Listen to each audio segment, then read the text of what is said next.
Good morning, class. Welcome to our discussion for Chapter 5, Final Income Taxation. Medyo long overdue na siya, but I believe you can still listen to this with your review for the finals. Next slide would be our schedule. This week will be our last meeting, and then starting January 24, you'll be having your finals. Okay, so let's proceed with our discussion, which is Chapter 5. We will be discussing about the tax scheme under income taxation, which is final income tax. With regards to final income tax, so we have already mentioned this in our previous discussion, but let us recap what is it really mean to when we are talking about the final income taxation. So, four of the features of the final income taxation scheme is this four. So, first is it is called final tax. So, ba't siya tinawag na final tax? So, na-mention natin before with regards, di ba, sa expanded withholding tax. So, kung sino yung nagbabayad ng income or kung sino yung purchaser, mag-withhold siya ng certain portion before siya magbayad um, kay payee, di ba? And then, kapag nagbayad na siya doon, yung creditable withholding tax or yung 2307, yung certificate na nag-withheld siya, bibigay niya yun kay payee, and at the same time, gagamitin yun ni payee as credit niya kasi yung income na withheldan would be subject for income taxation na regular table or kung ano man siyang tax applicable. While with regards sa final income tax, so ang nangyayari kasi dito, since ang pinag-uusapan natin kapag final income tax is um, most likely yung mga passive income. So, ang nangyayari dito sa final tax is kapag nag-withheld na si payer before siya magbayad kay payee, that would be final na. Ibig sabihin, no need na taksan pa yung same income na yun on regards sa part ni payer. So, di ba nangyari sa expanded, mag-withheld, gagamiting credit. Di ba? Tapos taxable kasi yung income na winidheldan in the income tax table. While kapag final tax ang nangyayari, pag tinaksan mo, yun na yun. Hindi na kailangan mag-file ng income tax return for that specific income. Okay? So, ganun siya kasi tinawag na final. Whatever it is withheld, that is final. No ITR required na i-file pa for that. Next, tax withholding at source. Pag kaya sa sinabing tax withholding at source, kasi ibig sabihin, at source pa lang wini-withholdan, which is kung sino yung nagbabayad ng income or kung sino si payor, wini-withheld niya na yung certain na tax na yun. Next, territorial imposition. So with regards to final income tax, so di ba na-mention natin, um, nung sa simula ng income taxation discussion natin is yung ruling na yung within the sources within the Philippines, yun lang most likely yung dapat taxable within the Philippines, di ba? Meron tayong sinabi na territorial. So kung siya ay earned abroad, ibig sabihin hindi na dapat siya taksan here, di ba? Unless resident citizen ka. So, paano yun? Kung resident citizen ako, taxable ako abroad, ay, from sources abroad and uh, from sources within. So, yun nga, na-mention naman natin yun before. Oo, taxable ka in both cases, pero pwede kang mag-claim most likely ng certain naman na credits, di ba? So, yan. So, yun yung under final income taxation, territorial impositions, ibig sabihin most likely those sources within the Philippines or earned within the Philippines, yun lang yung taxable. Next, imposed on certain passive income and non-residents not engaged in business in the Philippines. So when we say passive income, ibig sabihin minimal effort lang yung ginawa, 'di ba? Para ma-earn 'yon. So si final income taxation, we are talking about those income that are passive. Pero sinabi dito, certain lang kasi the law provides specific passive income lang na subject to final income tax. Kasi may mga passive income na hindi subject sa final income tax. So we also mentioned the NRAN Net B, di ba? Non-resident not engaged in business in the Philippines. Ibig sabihin, hindi sila citizen sa Pilipinas. And at the same time, more than 183 days, hindi sila residing within the Philippines. Okay, so yun si NRANET-B. So, bakit siya sinabi dito? Kasi si NRANET-B, they are subject, same with non-resident foreign corporation, they are subject sa most likely specific 25%, regardless kung ano man yung passive income na tinutukoy natin or income. Okay? So, yun yung four na features natin ng final income taxation. Okay? Slide. Pero ma'am, before tayo proceed, ma'am, bakit NRANET be subject specifically sa 25%? So, ang nangyayari kasi, di ba, when we are talking about um, income, di ba, most likely kapag services. Sa nire-report ang income from services, nire-report siya kung saan nirender yung service. So, for example, merong Japanese, no? So, they are a non-resident citizen. So, non-resident alien rather. So, sabi doon, nag-render sila ng service. So, same with scenario namin sa company before. So, Japanese, pumunta sa Philippines, nag-render ng service. So, with regards to that, taxable, di ba, si service, kung saan siya nirender. So, kung nirender siya sa Philippines, dapat taxable siya dito.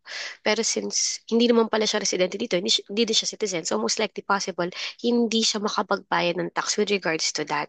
Kaya doon pumapasok si final income taxation para makapag-comply pa rin siya in a way. Not through him, but through the payor. Kung sino yung nag-purchase. O nangyayari, hindi na kailangan ni non-resident alien na mag-file pa separately. Ang mangyayari, yung tax niya on that certain income, ang bahala lang mag-withhold doon at magbayad. Finally, is si payee, kung sino yung pinagbayaran. So, yun yung nangyayari doon. Okay?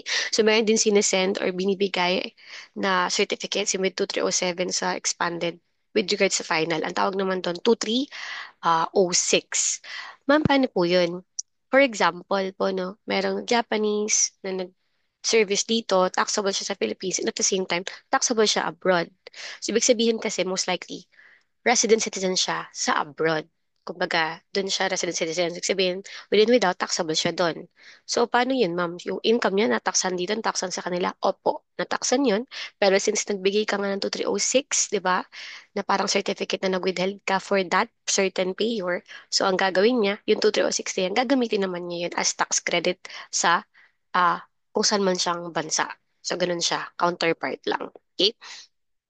So moving forward, so with regards to specific items of passive income subject to final tax, so we have here nine.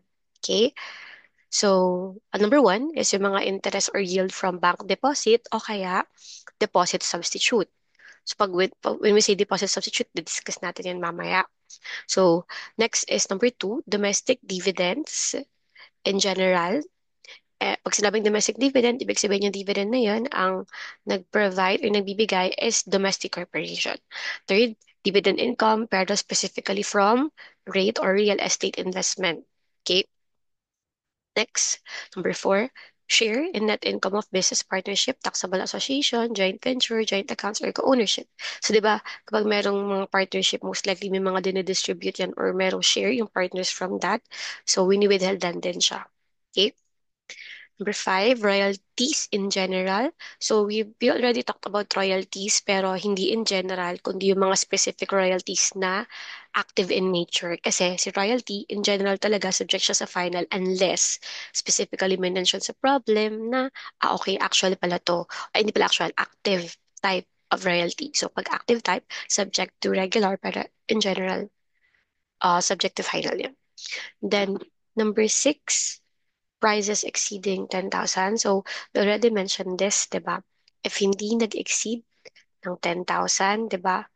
Uh, siya ay subject sa regular. Pero pag nag-exceed si price ng 10,000, subject siya sa 20%. Okay? With regards to prices lang to.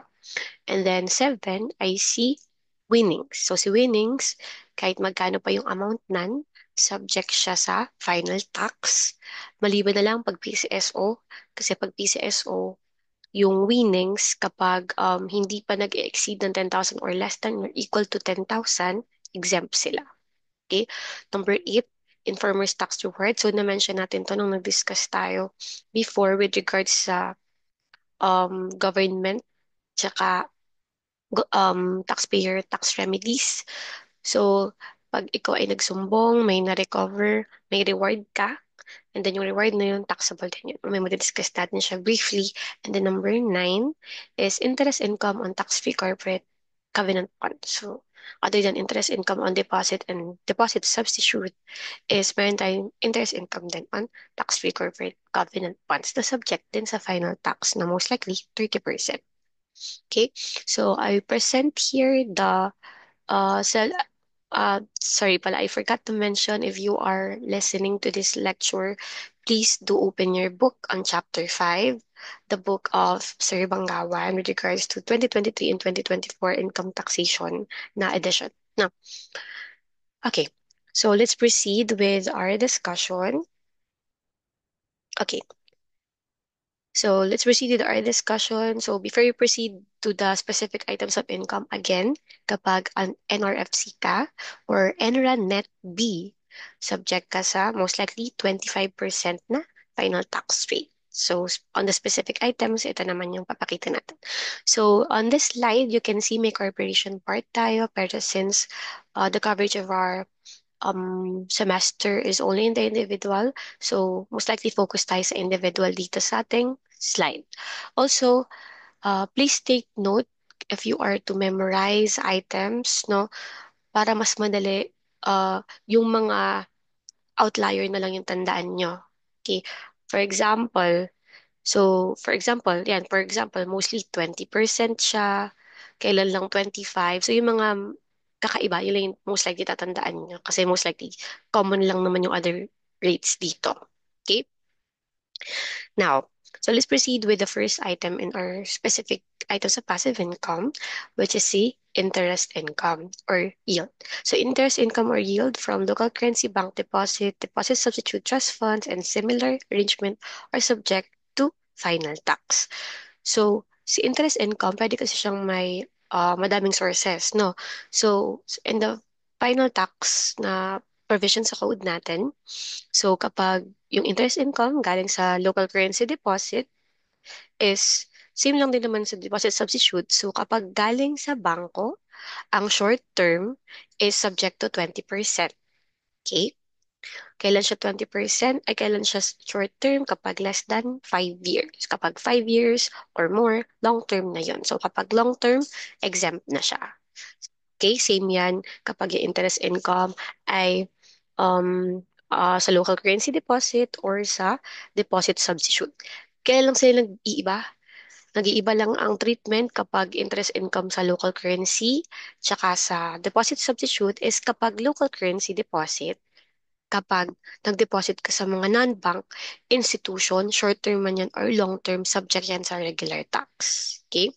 Pero kapag nagkaroon ka naman ng interest income na with regards sa deposit substitute or debt instrument na issued by non-bank, kung yung kapag deposit, di ba? Kapag local currency deposit, again, regular. Pero kapag deposit substitute na yung pinag-uusapan na issued by non-bank, subject pa rin yun sa 20% na final tax. So yun yung difference nila. Hindi lang siya pinakita dito, pero yun yung difference ng short-term tsaka long-term interest yield. Kapag non-bank, kapag deposit substitute, subject sa 20%, long-term man yan or short-term. Pero if deposit with the non-bank na hindi siya deposit substitute, which is local currency siya, subject naman sa RIT, regular income tax. Okay? So, proceed tayo. So, ito yung rates natin. So, kapag long term, again, 5 years or more, exempt yan. So, makikita niyo naman yan dito. Iba lang kapag NRANET P kasi most likely specific siya na 25%. Okay? So, if you look sa book natin, page 138, so yan, meron tayong example dan. So may mga time deposits dan. So most likely, hindi lang minention dito, pero assumption natin is ano siya, bank issued. No? So yung 6 month tsaka 2 year time deposit, subject sa 20% kasi short term lang sila. And then with the local currency bank naman, kapag 5 year naman, so long term na yun, so exempt na siya pag nakita niyo sa book natin. Okay? Okay. So I think we're good with that. So, next page 139 tayo. So, hindi ko lang din nakalagay dito. Pero may part dito sinabi is kapag may savings or time deposits daw, pero with cooperatives, hindi yun subject sa final tax. Okay? Kasi si final tax, limited lang siya sa banks and shall not be applied with time and savings account deposit ng mga members ng cooperative. Okay? So, most move tayo sa deposit substitute. I think I have it here. Ayan. So, proceed muna tayo sa deposit substitute. So, before we proceed, ano ba muna yung deposit substitute, ma'am? So, page 139. So, si deposit substitute ay any alternative form of obtaining funds from the public other than deposits through the issuance daw ng endorsement, issuance, endorsement, or acceptance ng debt instruments for the borrower's own account for the purpose of re-lending or purchasing of receivable and other obligations or financing their own needs or the needs of their agent or dealer. So public means 20 or more corporate lenders at any one time. So when we say deposit substitute, di ba kayo yung napag-usapan natin yung deposit? So other than that, which is deposits, is pwede na magkaroon ng fund yung certain banks or institute from the public through what? Debt instruments. Okay? So, and then, masasabi mo daw na public yun kapag 20 or more yung corporate lender at any one time. Okay? So, ang tawag doon 19 lender rule. So, kapag corporate lender kapag 20 or more, saka lang siya matatawag na public. Therefore, saka lang makakonsider na deposit substitute yung certain na pinag-uusapan nating item. Okay? Now, yung 19 lender, applicable lang siya kapag corporate lender. So, kapag government securities yung pinag-uusapan natin, no need pa na ma-meet niya yung 19 lender rule. So, even without kahit ilan pa yung public na yan, kahit less than 20, kung government security yan, matik yun na siya ay considered as deposit substitute. Okay? So, proceed tayo sa page 140. So, page 140, makita niyo yung table na to. So, with regards to deposit substitute, as mentioned ko nga, ganun pa rin naman kapag bangko yung nag-issue, short-term, 20, long-term, exempt. Okay? So, with regards to this ruling, makikita mo talaga na mas pinapaboran ni tax code na long-term yung mga deposits. Okay? Mas pabor sa kanila kapag long-term yung deposit. Kaya most likely yung iba naglo-long-term sila ng mga deposit kasi exempt yung interest income nun sa final tax or any type of tax. Okay? So, yun nga, kapag issued naman by non-bank, yung deposit substitute is interest income on deposit substitute, yun naman ay 20% short-term man yan or long-term. Unlike nung, ano nga natin, nung sa local currency is RIT naman subject kapag ka na. Okay. So, with regards to page 140, so meron tayo ng instruments, seven in that instruments na meron ding specific term. So, yung first two natin, yan, BSP. So when we say BSP, Bangko Sentral ng Pilipinas, ibig sabihin government-related yan, di ba? So kung government-related to, um, kung hindi man, for example, hindi yan bangko, wala tayong ah pake dun sa ano niya, sa lenders kung ilan man. Pero since bangko naman yan, so again, kapag bangko tayo, deposit substitute 20 kapag short term, and then exempt naman kapag long term. Kaya yung debt instrument 1, BSP Treasury Notes, since 5 years yon exempt yon. And then yung BSP Treasury Bills, yun naman ay 1 year lang, kaya siya ay subject sa 20%. Okay, that instrument number three, Itogon Bank Deposit Certificate. So again, that instrument pa rin pinag-uusapan natin. And then sabi din 5 years. So exempt yun. Next, 4 at 5, deposit substitute pero by a non-bank. Again, kapag deposit substitute by a non-bank, ang sinabi natin dito ay subject siya to sa 20%. So that instrument 4 and 5. That instrument 4 and 5 ay um, considered siya as subject to 20%. Okay? Yung 4 public daw, and then number 5 ay lender, 100 lender daw. So, consider din siya as deposit substitute. 6 naman, promissory note. Okay? Promissory note siya. So, ito naman, negotiated by ABC Bank. So, anong nangyari dito?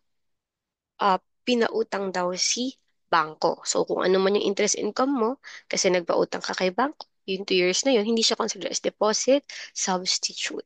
Okay? Siya ay considered as private borrowing ni bank. So in that case, subject yun sa regular income tax. Okay?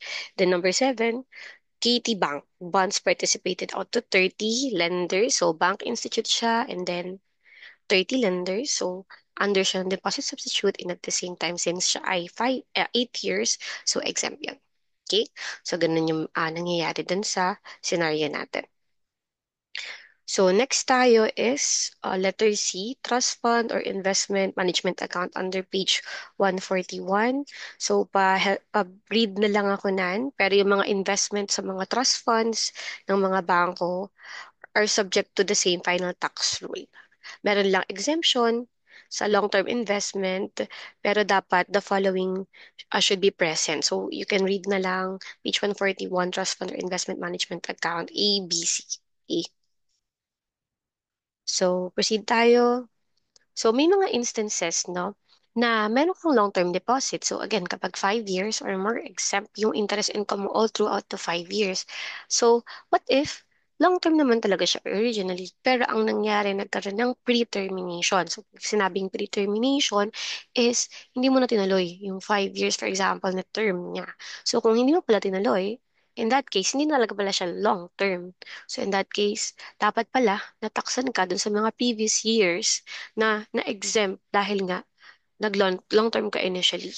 So kapag nag-pre-terminate ka ng mga long-term deposit or investment and individual ka, meron tayong specific tax rate for those interest income. Okay? So, paano mangyayari kapag ganun daw? So, ang mangyayari doon kapag, depende. So, depende kung gaano mo katagal hinawakan yung deposit or investment before mo siya terminate. So, kapag less than 3 years yung holding period mo, sabihin saglit pa lang, binitawan mo na talaga, 20% pa rin siya as if short term talaga na. And then kapag 3 years naman to less than 4, 12% yung tax rate. Kapag longer than that, which is 4 years to less than 5 years, 5%. And then malamang kapag 5 years or more, 0% pa rin. So, what, 8 years. Tapos, holding period mo, 5 years, pina-terminate mo. So, exempt pa rin yun. Kaya zero yung determination tax natin. So, may example tayo sa book, page 142. So, ang nangyari dito, may long-term deposit daw. So, on January 2020, nag-invest daw si Patricia ng 1 million. Nung nag-invest si Patricia ng 1 million, yun daw ay 5 years na bank deposit.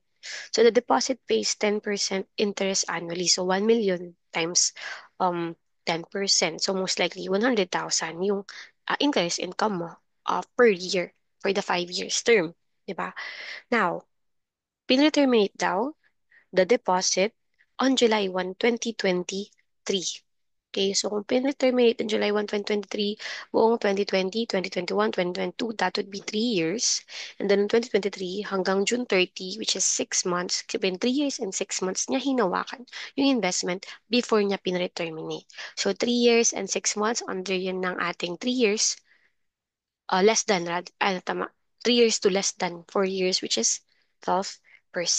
So in that case, paano mo makakompute kung magkano yung interest, ay yung final tax dapat? E di computed mo dun sa na-earn mo ng interest within the 3.5 years. Okay? So in that case, 1 million times 10%, so per year, 100,000. And then yung last year mo, since half year lang, 50,000 yun. So 350,000 yung buong interest income mo for the 3.5 years. So that 350,000 multiply mo sa 12%, since siya nga ay less than 4 years, but more than 3 years. So, ibig sabihin, ang final tax mo dun, 42,000. So, yung 42,000 na yun, i-withheld yun ng bangko before niya i-release sa'yo yung deposit mo with the interest income na hindi mo pa nare-receive. So, 1 million yung deposit mo, plus 50,000 na ma-receive mo dapat for the 6 months of 2023 kasi assumption, the last years, nakuha mo na yung interest nun. And then last mo yung 42,000 na final tax, ibig sabihin, ang ma-receive mo na lang talaga upon pre-termination for the year 2023 would be 1,008,000 pesos. Okay?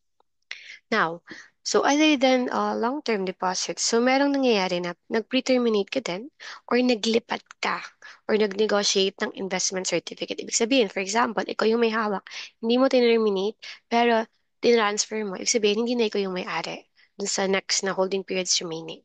So pag ganun yung scenario, per for purposes of applying this pretermination tax rates, sabi dito, the remaining maturity of the instrument must still satisfy the 5-year requirement. So for example, 10 years yung um, life nung pinaka-investment. So kapag nag-transfer ka, consider mo lang kapag nagkaroon ng pretermination or yung pag tinignan mo yung holding period is tingnan mo muna kung yung maturity na satisfy niya yung 5 years. Kasi kapag na-satisfy yung 5 years, na maturity, saka lang pwedeng pumasok dito yung ano natin, yung pretermination rate. So for example, illustration number 1 tayo, page 143. So anong nangyari dito, may debt instrument na ang maturity niya initially 10 years. So long term yun. Hawak daw siya ni Mr. X for 6 years. Okay, ang holding period niya, 6 years. Pero transfer niya kay Mr. Y.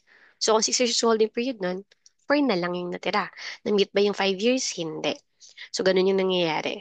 So in that case, page 143, so si Mr. X, kung resident citizen siya, nung hawak niya yung instrument, 10 years pa yung maturity. So, pasok dun sa long term natin. And then, ang holding period niya, 6 years, which is more than 5 years pa din. So, exempt yung interest income niya from that investment.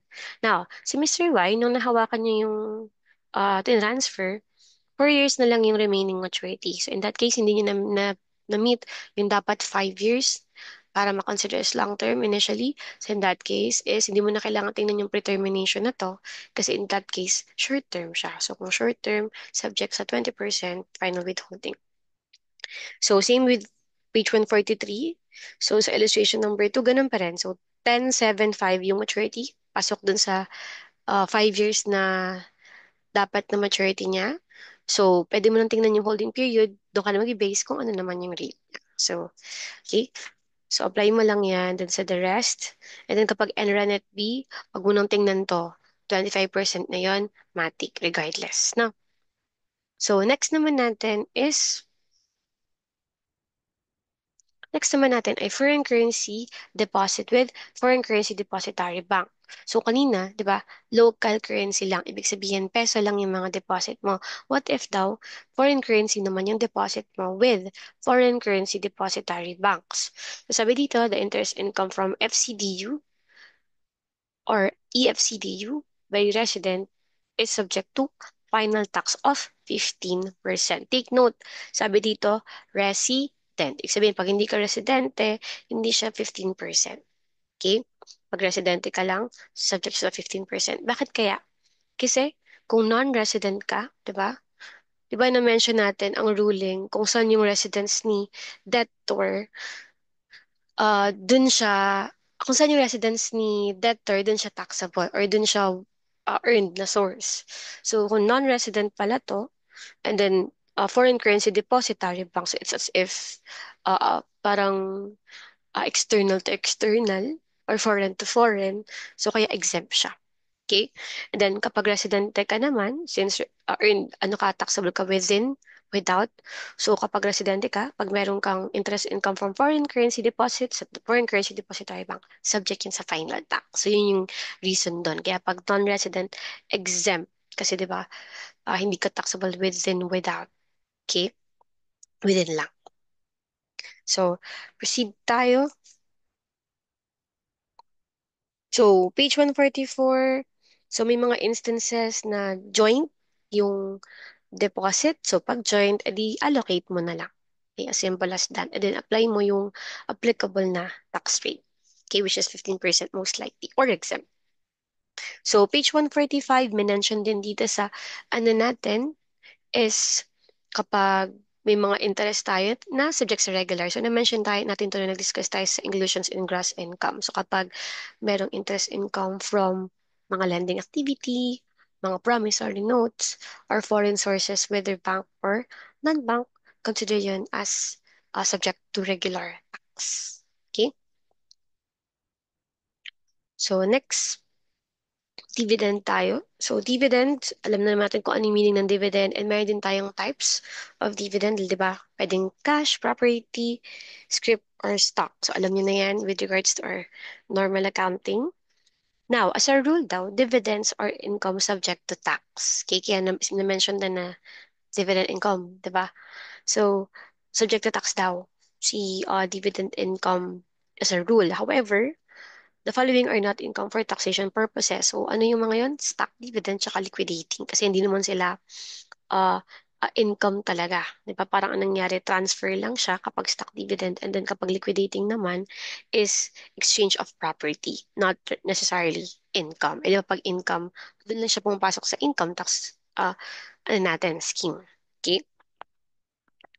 So, originally, stock dividends are exempt from income tax, pero may exemption doon.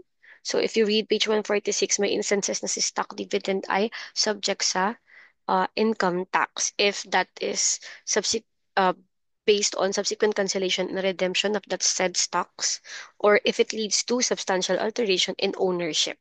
Okay? So, yun yung dalawang scenario na pwedeng maging taxable si stock dividend. Okay? So with regards to tax rules, so kapag domestic corporation yung nag-issue nung dividend income in general, subject siya sa 20%. Okay? Nagbabago lang kapag non-resident alien. So kapag non-resident alien, engaged 20%.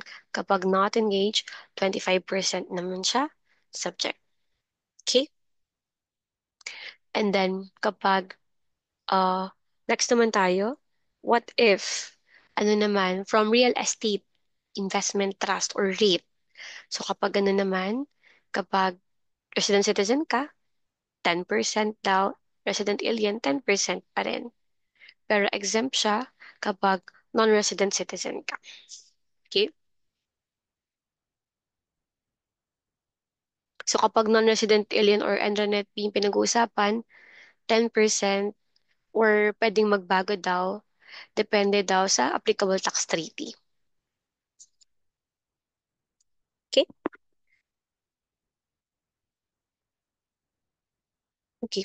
So proceed tayo. Page 148. So may mention din dito no, may mga exempt tayo na mga dividend. So kapag intercorporate, kapag domestic to domestic, 'di ba?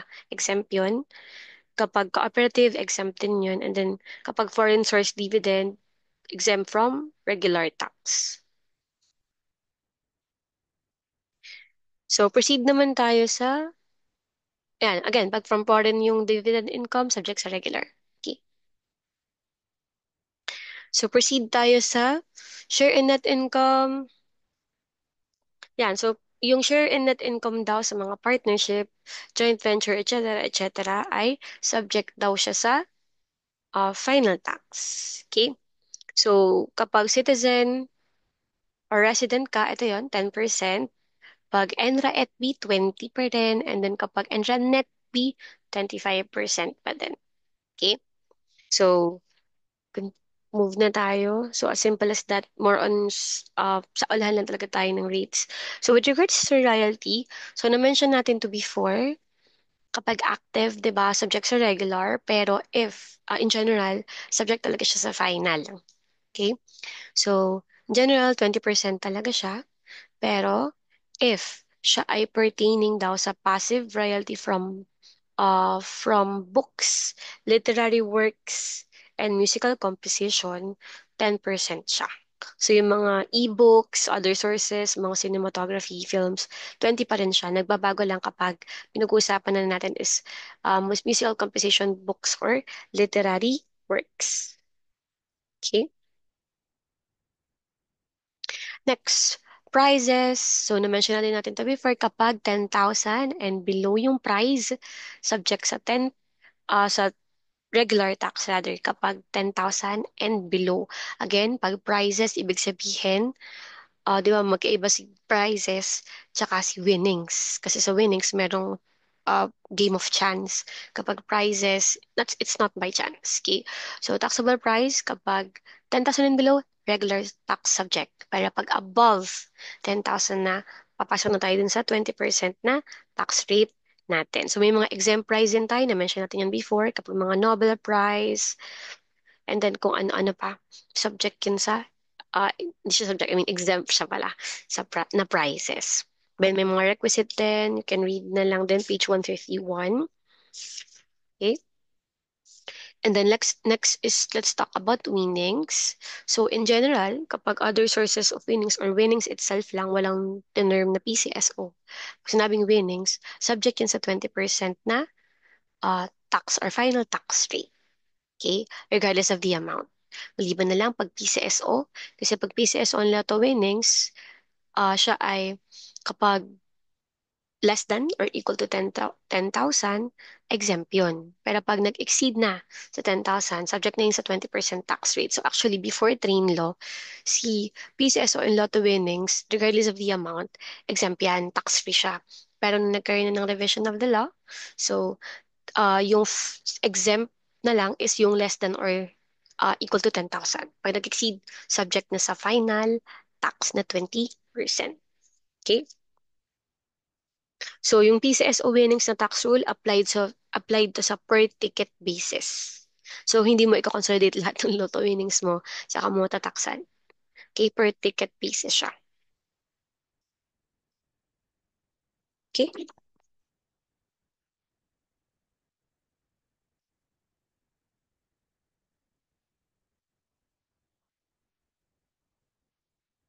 Okay. So, proceed naman tayo sa informer's tax reward. So, ito nga yung na-mention ko na kapag nagsumbong ka, magkakaroon ka ng reward. Yung reward na yon subject sa final tax na 10%. Okay, so kung 1 million na receive mo, less 10%, so 900,000 lang pala yung ma-receive mo with regards to that reward na 1 million. Okay, so you can read na lang din. And then, next is tax-free on covenant bond. So, wala na pala siya dito sa slide. So, pag may interest income daw, with regards sa bonds, mortgages, deeds with tax-free or tax reduction provision, where the obligor shoulders in whole or in part any tax on the interest shall be subject to a final withholding tax of 30%. Okay? Wala ba siya dito? Parang nakita ko siya kanina. Ayan, ito pala yan. Ayun, no, pag mayroong tax-free covenant bond, so subject sa 30%. Kahit ano ka mang type of individual. Okay? So, next tayo, lakpasan natin yung tax sparing rule kasi that pertains to a corporation. And then, ano ba?